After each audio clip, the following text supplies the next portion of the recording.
महाराजा ए नवा बहुरिया आहे ते खेत नहीं जाऊं कहा थे। कैसा नहीं जाए ठेपर रे खोंगी खाए बतो आगू रे। रुको जरा। काबा नहीं जा सो खेत। मोला तुमन हाथ को लबान देगा और खेत जाएला कथा तमा का हाथ को बंधाए खेत जाऊं देखा तो छोड़ दे तोर गोड़ हाथ ला तो खेत जाऊं बस कहता है।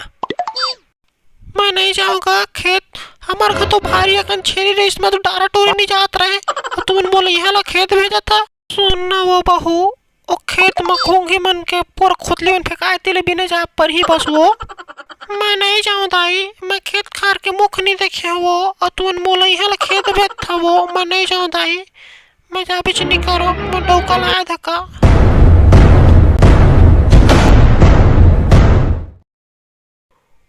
वो दे रे एक डौका आगे रे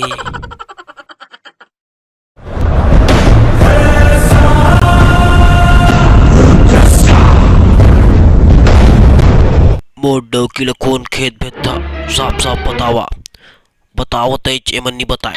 मैं यहाँ खेत नहीं जाऊंगा वो तोर पीछू में खड़े दिए मोला खेत जा भी यहाँ बांध के लाएगा हरिया कलर के पहने है तू रहा मोर डौकी खेत भेजे कि तोर किसी हिम्मत है इस बार साले कैसे लागिस गा ओ खेत भेज जा।